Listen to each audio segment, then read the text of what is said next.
কোম্পানিগুলো ওই সাইডে, মগবাজার, পাটুয়াটুলি, মগবাজারে মিডিয়ার মানুষগুলো বেশি। এটিএন বাংলায় যখন আমাকে দেখা গেল, 2টা গান রিলিজ হলো।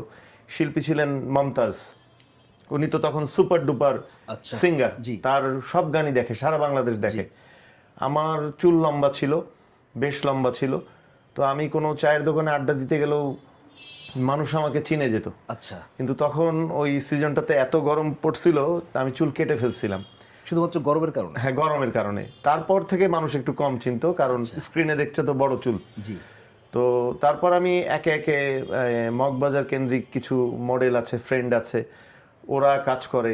ওরা বলে যে একটা অ্যালবামে তোরা সব ভালো মডেল নিতে পারে না, জি। অর্থনৈতিক একটা বিষয় থাকে যে আমি 4টা গানে ভালো মডেল নিব, মানে 2টা ছেলে 2টা মেয়ে দিয়ে 4টা গান করাবো, আর বাকিরা থাকবে এভারেজ মডেল। জি। তো তখন আমাকে আমারই আর একটা ফ্রেন্ড বলতো, আমি 2টা গান করতেছি ওই অ্যালবামটার, তুমি 2টা গান করে দিয়ে যাও। তো তখন ডিরেক্টরকে বলতো যে ফোনে কথা বলেন, তখন আমাদেরকে কন্ট্যাক্ট করে নিয়ে যেত। তখন কি পারিশ্রমিক দিতেন? হ্যাঁ, তখন পারিশ্রমিক নিতাম, এবং তখনকার তুলনায় এখনকার পারিশ্রমিক হিসাবে বাড়ে নাই। এখন কত নিতেন? তখন পার গানে 3000 টাকা নিতাম। প্রত্যেকদিন কি একটা গান করতেন? প্রত্যেক দিন যদি ঢাকার বাইরে হতো 2টা গান করতাম। মানে আপনার এভারেজে 5-6 হাজার টাকা? হ্যাঁ হ্যাঁ হ্যাঁ। আপনি 1 বছর মিউজিক ভিডিও করছেন? না, মিউজিক ভিডিও যদি এভারেজ ধরি এখনকার, তাহলে ধরতে হবে 2026, আচ্ছা। 2000 থেকে 2025 পর্যন্ত, এই 25 বছরে 90টা গান। এখন ভাগ দিতে হবে আর কি। আর যখন বেশি করতাম তখন তো প্রতি মাসে 2টা করে করতাম, বছরে 24টা। মিউজিক ভিডিওর মার্কেটটা আপনার তো সচল ছিল, তো আপনি কি সেখান থেকে সরে দাঁড়ালেন নাকি ছিটকে পড়লেন সেটা? না, মিউজিক ভিডিও তো মডেলদের যেমন একটা গ্রহণযোগ্যতা থাকে একটা গান হিট করানোর জন্য, প্রথমত হলো ভালো একটা গান লাগবে।